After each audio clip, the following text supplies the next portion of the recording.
Is there a message that we have, while staying pure to our values, that will start to loop in like our moms who may not have been able to recognize like their white privilege or like capitalism is essentially the patriarchy? Is there a message that you guys think is like a great tool to bring in that crowd? Yeah, I think. Oh, I'm sorry.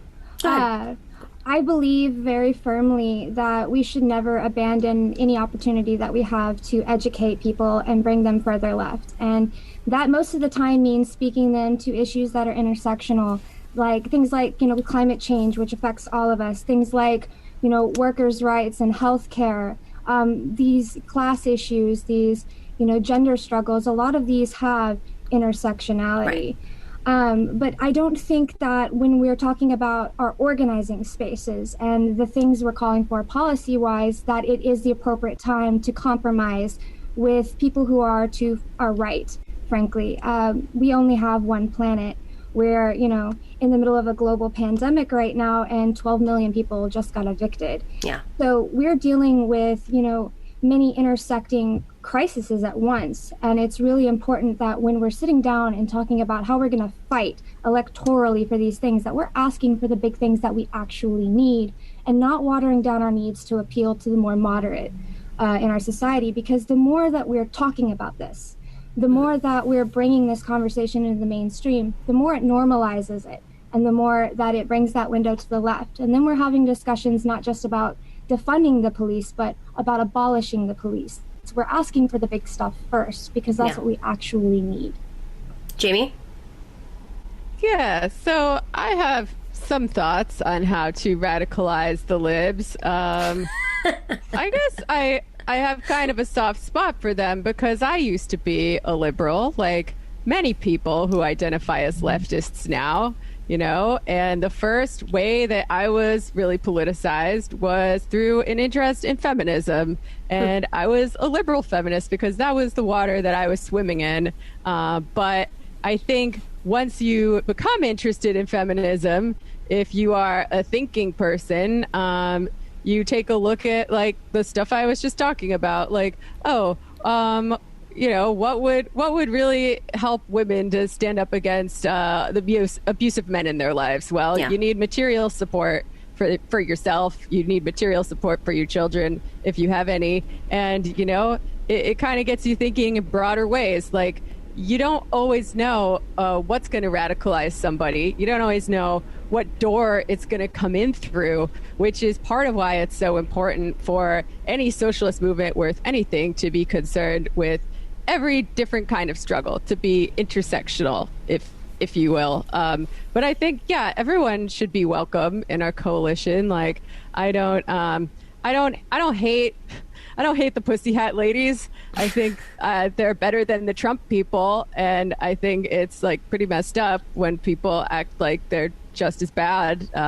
Like when somebody identifies as a liberal, that kind of cracks the door open to them saying like, oh, I empathize with people who are less privileged than myself. I'm imagining them as a rich liberal because, that's the type that exists in my head when we talk about pussy ladies. Not all pussy hat ladies. Maybe some of them come from the working class. I don't know. But like, you crack the door open. They say they care about other people. And then that leads to, oh, well, if you really care about people and you really want people to have health care, why don't you support the Medicare for All candidate? Things of that nature. And it can get more complicated from there. I'm using sort of simple examples on purpose because I am tired. But it's the old line of meeting people where they are. So like, if we, my entrance point to the Bernie campaign specifically, not to challenging capitalism, was literally, I was on TV one day losing my mind debating Hillary Clinton superdelegate, like chair of some sort of committee, who is a major lobbyist, and she's talking about how great Hillary is for feminism. And I was like, she doesn't even support the $15 minimum wage. Are you kidding me? You want to empower women? Start with the $15. And that was my moment. I just cracked. And then the next day, I became a surrogate for Bernie Sanders, officially. Yeah, they didn't have a surrogate program yet, but that was like the first surrogate program was. That was it. I was like, I can't sit here and find myself, it's just, and it was a great conversation. If you remember those moments when Madeleine Albright said there's a special place in hell for women who don't support other women. It's like, yeah, there is. Maybe you should follow that. It's like in policy too. So, I think this is a really big conversation to have in terms of like, how do you, what are those little entrance points, especially for those our mothers, like, a little bit of the 70s era feminism that probably do see themselves as feminists and, might even be willing to challenge their own class. But fundamentally, I think, you had a really good point a second ago about, Violet, about the, like, not compromising at all in those rooms. And I think, like, once you involve capitalism into the conversation, once you involve money, the best way to win an argument is to be like, well, this is where the money, like, you want to talk about women and empowerment, well, then why is it like women are still making this much? And it's because, you follow the money, it's because of this. So it's just like so clear cut that there's like no room for compromise. How can you be a feminist and not support the $15 minimum wage when most low-wage workers are women? I think there's an easy solution to this. I think it's a matter of we just need more women running for office. And thankfully, Rose Caucus this last cycle had the pleasure of endorsing many candidates, but two of them, through their own hard work and dedication and just their absolute clear and unique voices, have made it, two Democratic candidates have made it to their general ballots.